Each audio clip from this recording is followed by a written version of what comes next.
10 000 let so ljudstva merila tok dnevnega ter letnih časov s pomočjo sonca. V različnih kulturah so ta čas različno delili, ga interpretirali v skladu s svojimi potrebami in prikazovali v okviru tehničnih možnosti. Zapletenost izdelave sončne ure, ki poleg dnevnega časa beleži še vrsto podatkov, zahteva obilico znanja in računanja, zato se je njih izdelava po 150 letih pozabe razmahnila v eri računalnikov, tokrat kot okrasnih ali prestižnih predmetov, ki dajejo avtorju ali lastniku občutek gospodske svetovljanskosti. Zakaj jih je največ prav v sosednji Furlaniji, pa ve samo Bog. Med kraji, kjer jih mrgoli, smo obiskali podeželsko mestece Aiello pri Palmanovi, kjer stoji tako imenovana univerzalna meridiana. È un complesso gnomonico dove si possono ottenere diverse informazioni. La prima informazione è dove c'è l'aurora nel mondo e dove abbiamo il tramonto. Come in questo istante vediamo questa linea tra parte illuminata e non illuminata nel Corno d'Africa e poi in Arabia abbiamo il tramonto del sole. Una seconda informazione è le stagioni. In questo periodo, che siamo vicini al solstizio d'estate, tutta la parte dell'Antartide è in ombra e il Polo Nord è illuminato dal sole.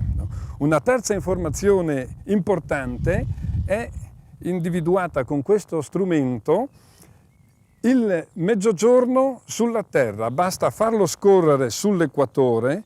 Quando non notiamo l'ombra né verso sinistra né verso destra, abbiamo individuato il mezzogiorno solare.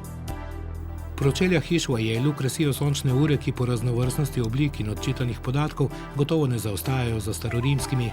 V 1. stoletju naše ere je arhitekt in pisatelj Marco Vitruvio Polione opisal kar 13 zvrsti sončnih ur v rabi v Rimskem imperiju, ki so torej štele ure, dneve in mesece po bolj ali manj netočno izvedenih 13 različnih sistemih.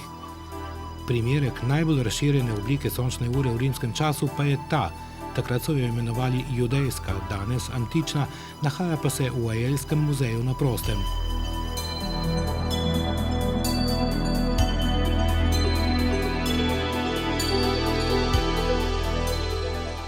Questo orologio solare, chiamato emisferico, venne utilizzato durante l'epoca romana per oltre 1000 anni. Troviamo il foro gnomonico, da cui filtra la luce che va a stagliarsi sul quadrante. Ecco, qui abbiamo la ora 11ª della giornata, perché la giornata diurna è divisa in 12 parti. Zato so antične ure trajale poleti do 75 minut, po zimi pa manj kot 45. Nočne ure, imenovane vigile, pa so bile 4 in so se upadale z menjavo mestne ali grajske straže. V muzeju je 16 primerkov, na hišah mesteca z 2000 prebivalci pa še 52, ne več kot 12 let starih ur, katerih prvo je skonstruiral naš sogovornik. Večina si prizadeva nadeti pridih antične ali srednjeveške patine in sakralnosti, razen izjem. Likovno opremljena v stilu Kandinskega, tale ura s pomočjo zrcala izrisuje pot sončnega žarka na rojstni dan otrok snovalca in vsakih nekaj let pokaže trenutek, ko se planeti našega osončja znajdejo v isti liniji.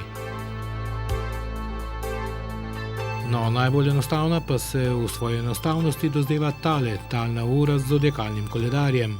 Questa è una meridiana orizzontale. Adesso io mi porto verso il segno zodiacale corrispondente al periodo della lettura. Oggi siamo appunto all'inizio di giugno e corrisponde a quest'ora le ore 5:30 solari. Benissimo, giusto. Če vas bo pot kdaj zanesla v Aiello, se nikar ne čudite, če bo vaš Rolex zaostajal za nekaj minut v primerjavi s sončno uro. Evropski čas namreč narekuje 157 let star sporazum o časovnih pasovih. Senca pa odčitava zmeraj točno sončno uro.